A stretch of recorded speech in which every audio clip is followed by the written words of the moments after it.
नमस्कार दोस्तों। Amrapali the untold story के 14th एपिसोड में आपका स्वागत है। तो जैसा कि मैं पिछले एपिसोड में आपको बता रहा था, हमारी writ petition supreme court of India में दाखिल हो चुकी थी और मामला एक निर्णायक दौर में पहुंच चुका था। दोस्तों, हमने ये पिटीशन अप्रैल 2018 में फ़ाइल किया था और तकरीबन एक साल के बाद जुलाई 2019 में वो ऐतिहासिक फैसला आ गया, जिसमें सुप्रीम कोर्ट ने एनबीसीसी को आम्रपाली के सारे अधूरे प्रोजेक्ट्स को कंप्लीट करने की जिम्मेवारी सौंपी और साथ में उन्होंने आम्रपाली के सारे एसेट्स सीज कर लिए और नोएडा, ग्रेटर नोएडा अथॉरिटी के जितने अधिकार थे इन लैंड पे वो भी सारा निरस्त कर दिया। साथ में उन्होंने बायस के लिए ये भी घोषणा की कि चूँकि बायस ऑलरेडी इस प्रोजेक्ट में पिछले 9 सालों से फंसे हुए हैं, तो ये वाजिब नहीं होगा कि उनसे पैसे की डिमांड की जाए। तो उन्होंने कहा कि ये सारे जो पैसे हैं वो आम्रपाली के जो एसेट्स है या उनके डायरेक्टर की जो अपने पर्सनल एसेट्स हैं उसको मोनेटाइज करके लिया जाएगा।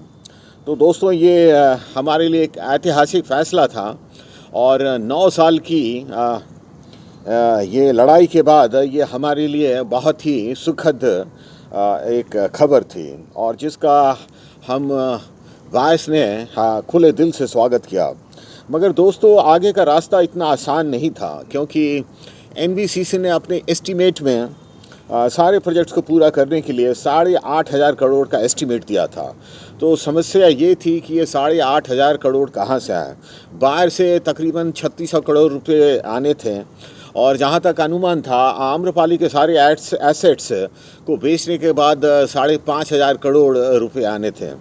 मगर दोस्तों, आम्रपाली के एसेट्स को बेचना काफ़ी टेढ़ी खीर थी और ये इतना आसान नहीं था और डेब्ट रिकवरी ट्रिब्यूनल यानी डीआईटी को ये चीज़ सौंपी गई थी, ये काम दिया गया था करने के लिए। मगर पिछले एक साल में डीआईटी का जो रुख था वो काफ़ी नकारात्मक था और ऐसा लगता था जैसे डीआईटी मजबूरी में काम कर रही है, क्योंकि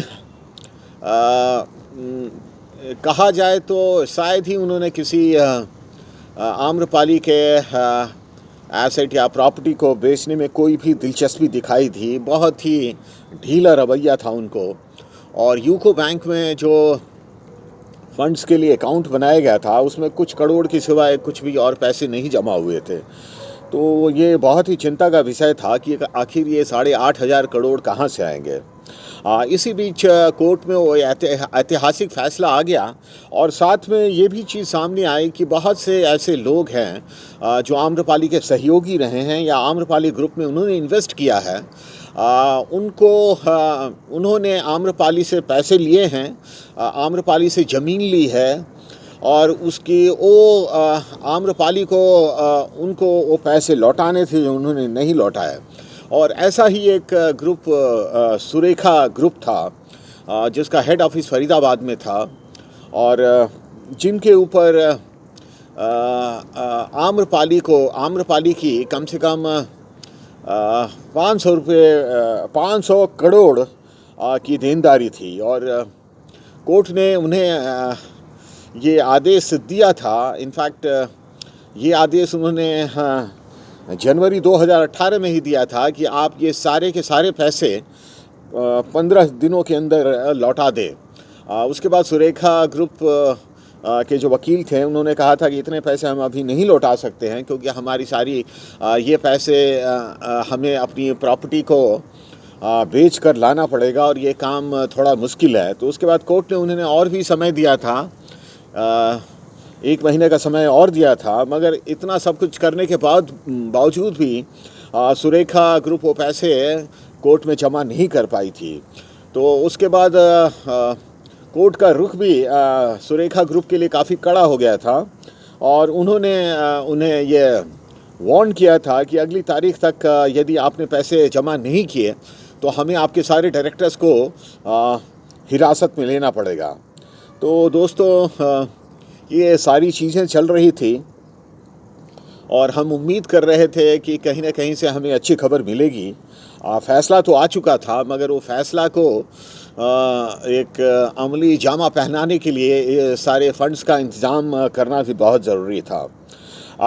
कोर्ट ने इस ऐतिहासिक फ़ैसले को इम्प्लीमेंट करने की जिम्मेवारी court receiver mister R Venkat Ramani पे सौंपी थी। Mister R Venkat Ramani supreme court के काफ़ी अनुभवी वकील हैं और काफ़ी अच्छी रेपुटेशन है उनकी।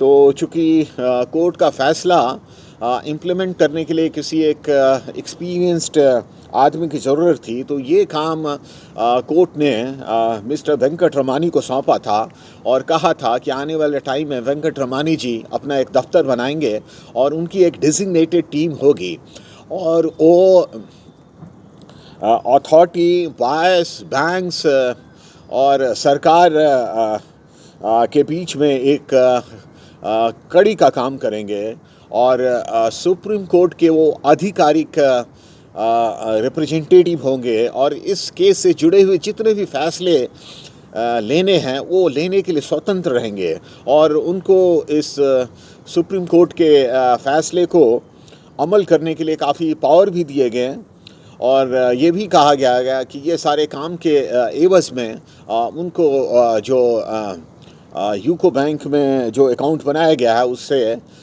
टाइम टू टाइम उनको पेमेंट मिलेगी।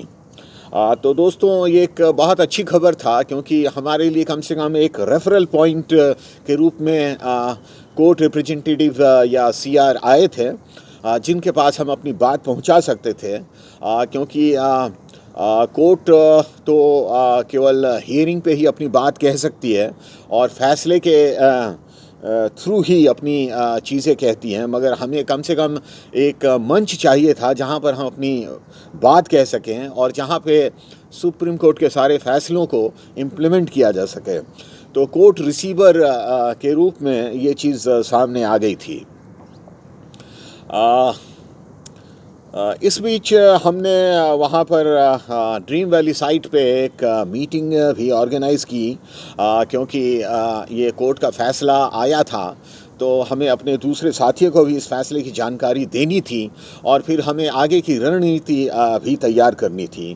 तो दोस्तों मई 2019 में हमने ड्रीम वैली साइट पे मिलने का फ़ैसला किया और वो संडे का दिन था। उस दिन तकरीबन हम 25-30 लोग वहाँ जमा हुए हैं। तो हमने वहाँ पर देखा कि ड्रीम वैली की जो साइट है उसके सबसे आगे वाले हिस्से में ही विला का निर्माण होता है और पीछे वाला जो हिस्सा है वो हाई राइज के लिए है। तो ड्रीम वैली साइट का जो प्लॉट है उसके ठीक सामने वहाँ पे शॉपिंग कॉम्प्लेक्स का प्रावधान था, जिसमें तकरीबन 70-80 शॉप्स अप्रूव थे, मगर हमने देखा दोस्तों कि वहाँ तकरीबन 200 के करीब वहाँ पे शॉप्स बन चुके हैं। एक 2 फ्लोर्स के ऊपर, एक ग्राउंड फ्लोर था और एक फर्स्ट फ्लोर था। और हमने ये भी देखा कि जो ओरिजिनल लेआउट था उसको उसके विरुद्ध जाके उन्होंने सारे उसके अगेंस्ट लेआउट के अगेंस्ट जाके उन्होंने सारी की सारी शॉप्स बनाई थी और बाकायदा वहाँ पर उन्होंने अपना ऑफिस खोला हुआ था और वहाँ पे उन्होंने इस तरह के इश्तहार लगाए हुए थे कि ये सारे के सारे शॉप्स सेल के लिए हैं। और उन्होंने सामने का जो अप्रोच था वो काफ़ी बहुत सुंदर बना दिया था। वहाँ पे ग्रीन पैचेस लगे हुए थे जो कि कुछ महीने पहले नहीं था। ये सारा का सारा निर्माण पिछले 3-4 महीने में हुआ था और ये हमारे लिए बड़ी बहुत आश्चर्य की बात थी। दोस्तों वहाँ पर जो ऑफिस था वहाँ पर हमने जाके इस चीज़ को जानने की कोशिश की तो हमें पता चला कि वहाँ पर कोई मिस्टर भाटी हैं जो ग्रेटर नोएडा में रहते हैं, तो उन्होंने ये सारी की सारी दुकानें बनाई हैं और ये सारी की सारी दुकानें जो हैं किसी वैसे वेंडर के लिए जो बनाई गई है जो कि आम्रपाली का पहले का कोई सप्लायर था और जिसको आम्रपाली ग्रुप से कुछ पैसे लेने थे, तो चूँकि आम्रपाली ने उन्हें पैसे देने से मना कर दिया था, तो उन्होंने कहा था कि इसकी एवज़ में आप कुछ विलास ले लीजिए। शायद 2 विलास दिए थे और ये भी कहा था कि आप यहाँ पे शॉप्स बना सकते हैं और उसको बेचने के लिए स्वतंत्र हैं। मुझे समझ में नहीं आता है कि ये मामला जब सुप्रीम कोर्ट में था, तो कैसे आम्रपाली ग्रुप ने इस प्राइवेट पार्टी के साथ एक पैक्ट कर लिया जो कि बिल्कुल ही गैर कानूनी और इलीगल था, और उन्होंने इसे लेआउट के अगेंस्ट और उसके वायलेशन में उन्होंने सारी दुकान बनाने की इजाज़त दे दी। मगर ये दुकानें बन चुकी थी और हमें बहुत आश्चर्य ये लगा कि इन सबों के बीच में ये ग्रेटर नोएडा अथॉरिटी क्या कर रही थी। क्या उन्हें पता नहीं था कि उनकी ज़मीन पे जो ऑलरेडी मामला सुप्रीम कोर्ट में चल रहा है, वहाँ पर एक ऐसा प्राइवेट बिल्डर आके वहाँ पर 200 के करीब वो दुकानें बना देता है और उसको बेचने का उसने इश्तहार लगाया हुआ है, और इन सब के बीच में वो आराम से सो रहे हैं जैसे उन्हें इसकी कोई जानकारी नहीं हो। मगर दोस्तों, वहाँ पर हम कुछ कर नहीं सकते थे, और बस देखने की सिवाय और कुछ पता करने की सिवाय हमने वहाँ कुछ तस्वीर वगैरह खींची ताकि अपने दूसरे साथियों को इसकी जानकारी दे सके, और हम वहाँ पर वापस लौट गए, क्योंकि हमारी लड़ाई सुप्रीम कोर्ट में चल रही थी और जो भी होना था सुप्रीम कोर्ट में ही होना था। दोस्तों, इसके बाद हमने सोचा कि चूँकि इस केस में कोर्ट रिप्रेजेंटेटिव हैं, और कोर्ट रिप्रेजेंटेटिव ने अपनी ओर से ये मैसेज भी दिया था कि जितने भी आम्रपाली के बायस हैं वो मुझसे अपॉइंटमेंट लेके मिल सकते हैं और अपनी बातें वो कह सकते हैं। तो दोस्तों, हमने भी कोर्ट रिप्रेजेंटेटिव से मिलने का फ़ैसला किया और ये जानने की कोशिश की कि ये प्रोजेक्ट कैसे आगे बढ़ेगा। लेकिन उस समय कोर्ट रिप्रेजेंटेटिव काफ़ी बिज़ी थे। उन्होंने कहा कि नहीं, अभी ये संभव नहीं है, तो हमारी मुलाकात नहीं हो पाई। उसके बाद कोर्ट में तारीखें आने लगी, और जैसे जैसे मामला आने लगा तो वहाँ पे हमने देखा कि चूँकि आम्रपाली के जो प्रॉपर्टीज़ को बेचने की जिम्मेवारी जो डीआरटी पे डाली गई थी, उसमें ज़्यादा कुछ हो नहीं रहा था और पैसे नहीं आ रहे थे। तो कोर्ट ने अचानक एक फ़ैसला जारी किया और कहा कि आम्रपाली के जितने बायस हैं उनको अपने सारे के सारे बकाया पैसे जो है एक मुश्त में यूको बैंक के अकाउंट में जमा करना है। तो ये फ़ैसला उनके पिछले फ़ैसले के बिल्कुल विरुद्ध था, जहाँ पर उन्होंने ये बात कही थी कि जब तक ये प्रोजेक्ट पूरा नहीं हो जाता है तो फ्लैट बायर्स को कोई भी किसी तरह का पैसा देने की आवश्यकता नहीं थी। तो उसके बिल्कुल विरुद्ध जाके उन्होंने ये फ़ैसला दिया था कि अब आम्रपाली के सारे बायर्स को ये सारे के सारे पैसे उन्हें देने पड़ेंगे, क्योंकि ये जो कंस्ट्रक्शन शुरू करने के लिए पैसे की आवश्यकता है और फंड्स दूसरे सोर्सेज से नहीं आ रहे हैं, ये भी बात जाहिर हो चुकी थी। ये बायर्स के लिए थोड़ा काफ़ी अप्रत्याशित था, मगर कोर्ट का फ़ैसला आ चुका था। तो दोस्तों, अब इस नए फ़ैसले के बाद हम बायर्स को क्या करना चाहिए, और उससे बहुत ऐसी तमाम चीज़ें थी जो कि हमें जानना ज़रूरी था। तो हमने कोशिश करनी शुरू की कि हम कोर्ट रिप्रेजेंटेटिव के पास जाकर अपनी बातें कहें। तो दोस्तों, आखिरकार हमने कोर्ट रिप्रेजेंटेटिव के जो असिस्टेंट थे मिस्टर प्रवीण, उनसे हमने सीआर से मिलने के लिए अपॉइंटमेंट ली, और एक वो अगस्त 2019 का समय था। मेरे ख्याल से 8 या 9 अगस्त की बात थी। उस दिन हम ड्रीम वैली विला के बायस ने कोर्ट रिप्रेजेंटेटिव से मिलने का फ़ैसला किया। हमें पता था कि वहाँ हम बहुत ज़्यादा लोग नहीं जा सकते हैं, तो हम 4-5 लोग ही वहाँ उस दिन CR के ऑफ़िस में गए। सेक्टर 44 नोएडा में उनका ऑफ़िस था। वहाँ सुबह 11 बजे हम पहुँच गए और फिर हम court representative mister Venkat Ramani के दफ्तर में गए। दोस्तों, वहाँ पर हमने उनसे बातें की और मिस्टर वेंकट रमानी काफ़ी सुलझे हुए और काफ़ी एक्सपीरियंस्ड इंसान लगे और उन्होंने हमारी बात काफ़ी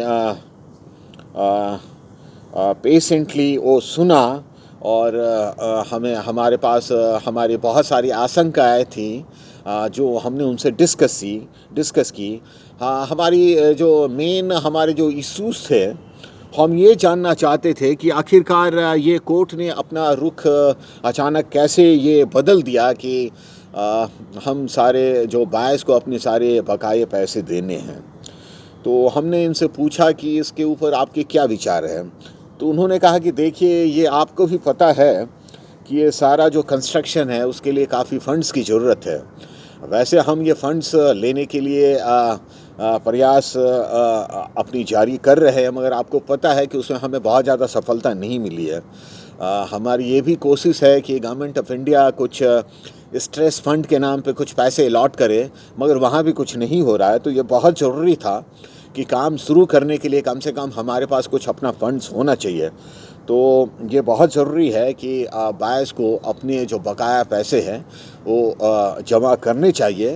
हाँ, आगे ज़रूर दूसरे सोर्सेस से भी फंड्स आएंगे। उसके बाद जो हमारी एक दूसरी आशंका थी कि क्या जो हम अपने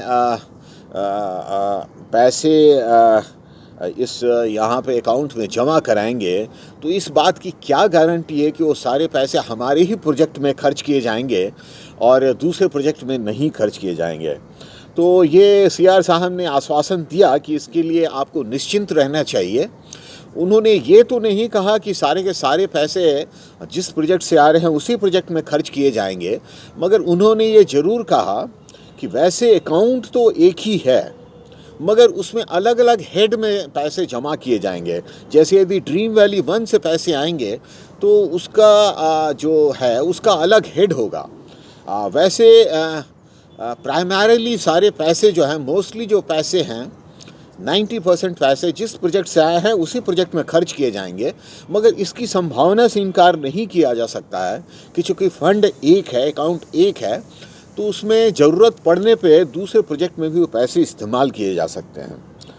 और भी बहुत सारी दूसरी चीज़ें थी जो हमने डिस्कस किया और CR ने हमारे वो सारे जो हमारी आशंकाएं थी उसका वो जवाब दिया। और तो उसके बाद उनसे मिलने के बाद हमें काफ़ी इस बात का कॉन्फिडेंस हुआ कि नहीं, ये चीज़ जो है वो सही रास्ते पे जा रही है और भले ही ये डिसीजन जो कोर्ट का है वो हमारे लिए थोड़ा सा काफ़ी मुश्किल भरा है, मगर शायद इस समस्या का और कोई हल नहीं है। तो इस तरह से हमारी जो मीटिंग थी कोर्ट रिप्रेजेंटेटिव से वो काफ़ी अच्छी रही दोस्तों। और इसकी सारी डिटेल हमने अपने व्हाट्सएप ग्रुप पे दूसरे लोगों के साथ शेयर की। और उसके बाद आपको पता है कि इसमें हमारे जो आम्रपाली के प्रोजेक्ट्स है वो तकरीबन 12 प्रोजेक्ट्स थे जो नोएडा और ग्रेटर नोएडा में स्थित थे, और ये सारे प्रोजेक्ट्स जो थे वो अलग अलग स्टेजेस में थे। तो NBCC ने भी इसकी अलग अलग कैटेगरी बनाई थी, और कैटेगरी 1 में वैसे प्रोजेक्ट थे जो ऑलरेडी जहाँ पे लोग रह रहे थे और जिनमें बहुत ज़्यादा काम बाकी नहीं था। और उस कैटेगरी में जैसे ईडन पार्क था, प्लैटिनम था और सिलिकन सिटी था, सफ़ायर था, ऐसे ये प्रोजेक्ट्स थे। और हमारा प्रोजेक्ट जो ड्रीम वैली का था वो कैटेगरी बी में था। उसमें दूसरे भी प्रोजेक्ट थे, लेज़र वैली के, लेज़र पार्क, सेंचुरियन वगैरह वगैरह, और ऐसे ही कैटेगरी सी थी। तो दोस्तों, सबसे पहले जो टेंडरिंग की प्रोसेस हुई वो कैटेगरी ए के प्रोजेक्ट्स के लिए हुई, और उसके बाद हमने देखा कि जैसा कोर्ट का फैसला था वैसे ही शुरुआत में कैटेगरी 1 के प्रोजेक्ट से शुरुआत हुई, और कुछ फ्लैट्स इन्होंने ईडन पार्क में, जिसमें थोड़ा बहुत काम होना था, उसको पूरा किया, और उसकी सूचना भी दी गई, और उसकी पेमेंट भी जो यूको बैंक का अकाउंट से उसकी की गई। और उसके बाद सफ़ायर और सिलिकॉन सिटी की टेंडरिंग की प्रोसेस शुरू हुई। तो ये सारी चीज़ें हो रही थी, और हमें लग रहा था कि अब आने वाले समय में ऐसे ही हमारे कैटेगरी बी की भी प्रोजेक्ट्स की नंबर आएगा दोस्तों। तो ये सारी चीज़ें हो रही थी, और हमें लग रहा था कि शायद ये ये सारा जो पूरा मामला है, जो इतना फंसा हुआ है, आखिरकार इसकी सुलझने की प्रक्रिया शुरू हो गई है दोस्तों। तो आने वाले समय में क्या हुआ, और इसके बाद हमारे जो प्रोजेक्ट का नंबर कब आया, क्या हमारे ड्रीम वैली 1 के प्रोजेक्ट की टेंडरिंग की कार्रवाई शुरू हुई, और उसके बाद क्या हमारे प्रोजेक्ट में काम करने का जो वर्क ऑर्डर है वो इशू हुआ, उसके लिए दोस्तों आपको अगले एपिसोड में इंतज़ार करना पड़ेगा। बहुत सारी बातें हैं जो मैं आपसे बताना चाहूँगा। तो आज के लिए बस इतना ही, और मैं इसी के साथ इस एपिसोड को ख़त्म करने की इजाज़त मांगूँगा। So thank you very much guys, and I wish you all the best. Take care and stay safe. And I love you all.